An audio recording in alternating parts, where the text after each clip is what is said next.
Hello everybody, it's vanburman here, welcome back to another video. We're going to take a look at the Steam Deck again.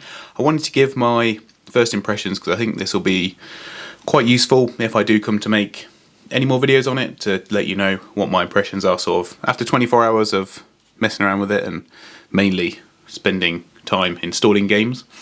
I do also, I guess we'll start off with the easiest thing to do, which I said I would, is comparing it to my Nintendo Switch, which hasn't been used in a while now, at least not in handheld mode.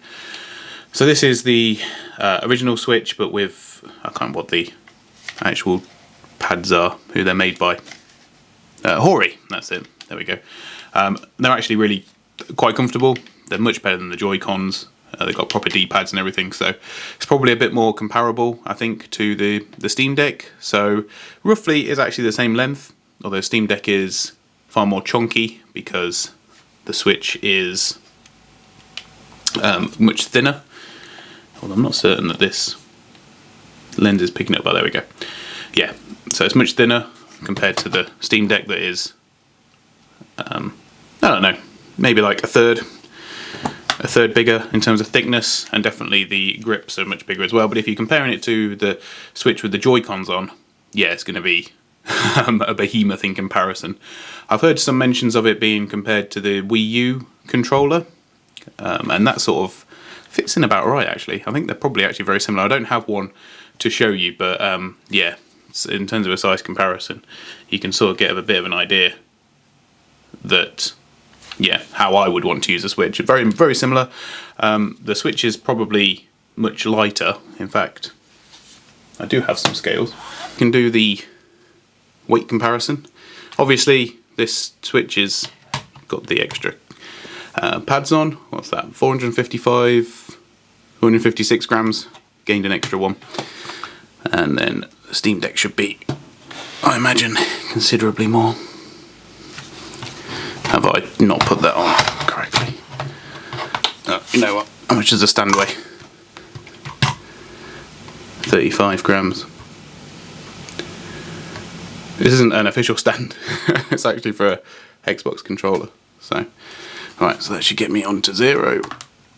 And then 676. So, yeah, I mean, a sizable difference, an extra third, roughly. But to be expected, I suppose. And then obviously the Switch would be lower with the Joy-Cons, of course. But there you go. So I just want to run through some of the bits that I like and don't like about the Steam Deck to start off with. Some of this may come up in the, if I end up doing a review or something like that of it at some point, then yeah, you'd probably be hearing the same sort of stuff. So I turn the thing on. Get a nice boopity boopy sound. And where are we? Let's go into, ooh, everything's got a lot bigger. Oh, okay. I must have touched it at some point, naturally. So upon first startup, I did have some issues where, well, not really issues for me per se, but I had some of the Linux backend code come up, which was a bit jarring.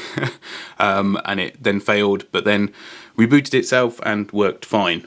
So they've got some sort of auto refresh function in there that does work, because it could have been potentially a bit of an issue there.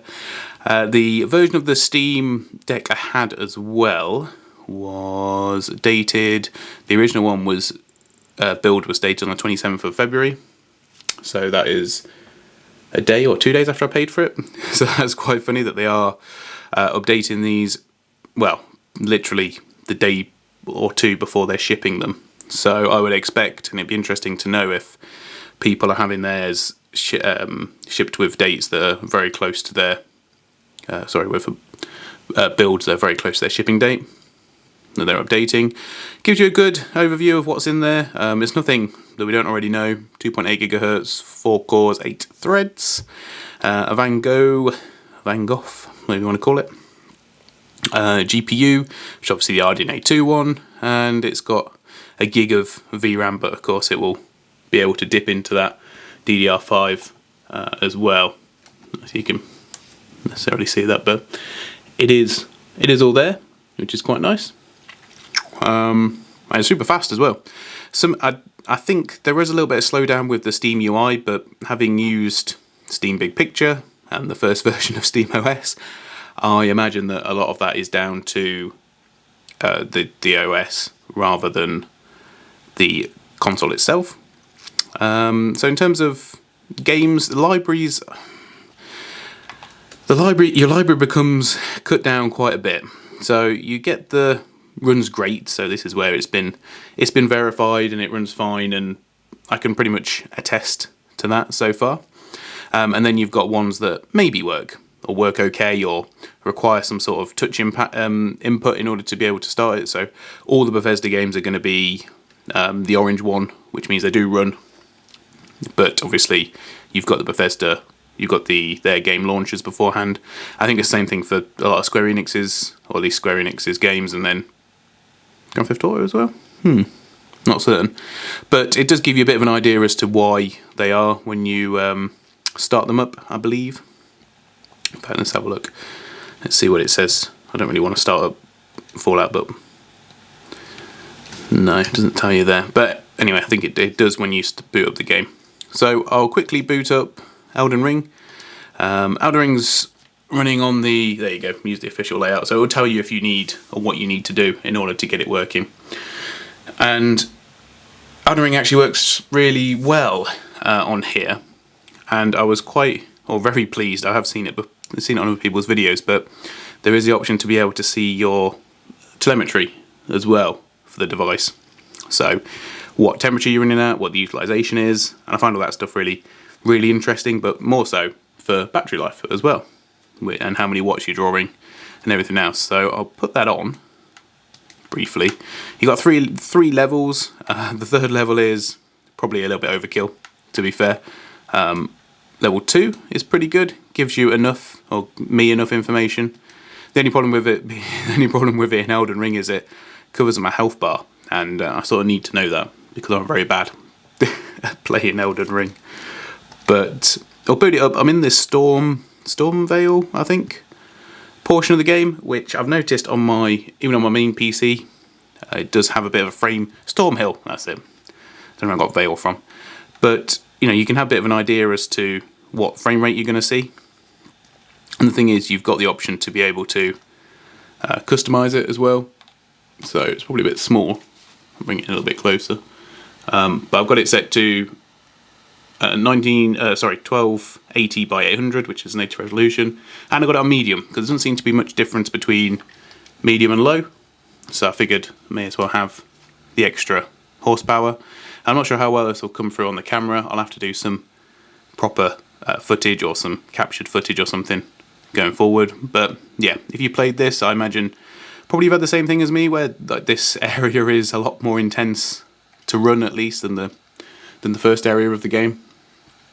But we're running over 30 FPS. You can cap it, and I probably would if I was playing it properly. But I'm just here to kill some sheep. and that's about it. Just to give you a bit of an idea as to if we try and do stuff on the screen, I'll get out the horse and we'll go running. Probably lose a little bit of frames, but yeah, the fact that it's maintaining over 30, well, I mean, for a game that's verified, I would expect that. There are dips, but not any dips that I found particularly egregious. Even fighting battles, it holds up pretty well, even with effects on the screen. So I think overall we can be pretty happy with what we're getting here, like 26, 25, but no major no major drops that would really impact on the game as such. And I haven't played it on console, so I can't say how close that is to the console experience. But temperatures tend to top out at about 75 degrees, I've noticed, which is more than reasonable as far as I'm concerned. The GPU is obviously most of the time fully pegged. If we set it to 30, and the best way to do that is usually through the Steam Deck itself. That should allow us, still running a GPU 100%, but it does bring the temperatures down, brings the wattage down slightly as well, which is always good, gives you a bit extra to play on it. I've not really had a chance to charge it up fully and then like play through on something intensive. But to that end, I did try the in-home streaming, so playing Elden Ring, so I could run it at 60 FPS on my main computer, and that ran really well. I did have some stutters, but they were stutters sort of down to like 55, from 60 to 55. I don't know if that's to do with the computer or my connection, so mileage may vary, or mileage definitely will vary on that one, but it's the best implementation I've seen of it so far, and that's from having a Steam Link and also testing it on various mobile phones and using NVIDIA Shield as well through that whatever that service is called. It eludes me now, and this one's been the best so far for the in-house streaming aspect of it anyway. They've had quite a few updates as well, even since I've owned the device. There's been a couple of Proton updates and experimental packages put out, so obviously to fix certain games, I would imagine. And you can probably hear the fan ramping up a little bit. I'll bring it close to the camera so you can hear the microphone. And that is as loud as it gets. Now, bearing in mind, I've not got any sound in the game. I mean, we could put the sound on a bit late now, but it's not. I don't know. For having had many different handhelds and gaming solutions, I don't think it's bad at all in the slightest. All the heat is pretty much all comes out the top. I don't know if it'd be an issue if you had like a dock or something, but on the dock I have used my Type-C dock on the device, and everything in there worked perfectly fine. It's a generic, well, it's not a generic one, it's a HP one that's for my work laptop, and because I don't have one myself. And yeah, the pass-through worked fine, the connections work fine, so it looks like Valve's claims on that being able to work with a lot of USB-C stuff rings true. And then one of the last things that I wanted to talk about, there's lots of stuff I want to talk about because there's loads to this. Fortunately, there's loads to it, but we can switch to desktop mode. Don't know if that's something that people are aware of or not, and then you get a nice, I don't know what it's based off of in terms of the Linux distro, but you can then go into a Linux operating system. You can use these little touchpads to move your mouse around sometimes, and this actually runs really well, and it looks very familiar, at least to me. And I think you can, oh, well, you can't do anything at the minute. I didn't have this happen yesterday. Okay, well, there you go. The early adopter tax, as they say. But yeah, in there you can go on Steam and you can do your normal account settings through the desktop app if you prefer. You can obviously go through your browser, open up YouTube. If you're connecting this, okay, there we go. If you're connecting this to a main display, this is how you would use desktop. And everything's really nice because you can go into all your folders in your storage, and yeah, it's all very familiar, which is nice. I've not tried running a game through this way. I don't know if that's the done thing. I'm trying to remember what click is. Is it this one? No. No. Okay. I mean, it's a desktop. This will launch game with. Anyway, right. I'm not going to start it now, but the point is, it's got a nice desktop thing that I think would be quite good for a dock. I think I know Linus is doing a challenge at the minute where he's going to use this as his only computer for a month. It's probably doable, assuming you've got a big enough SD card. I've only got a 256 in there, which has already become full, of course, which is the way it goes. And yeah, I'd recommend probably at least 512.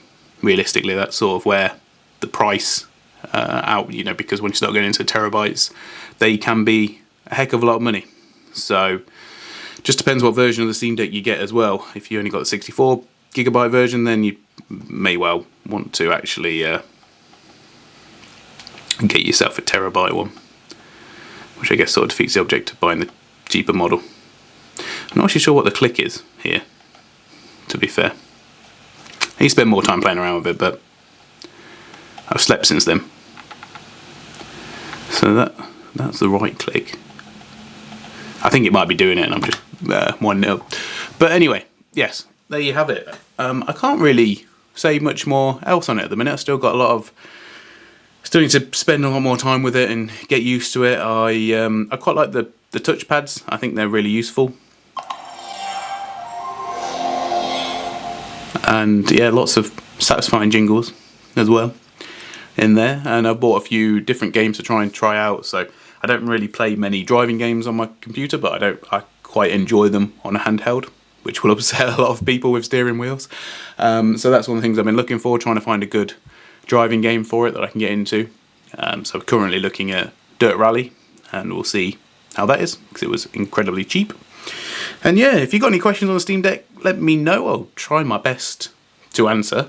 But that's just, yeah, an overview of my first thoughts on it. And I'm quite excited to have some more time to get a bit more hands-on and try out a few more games, because so far it's been, yeah, severely limited. But anyway, thanks for watching, guys, and I will see you all on the next one. Bye for now.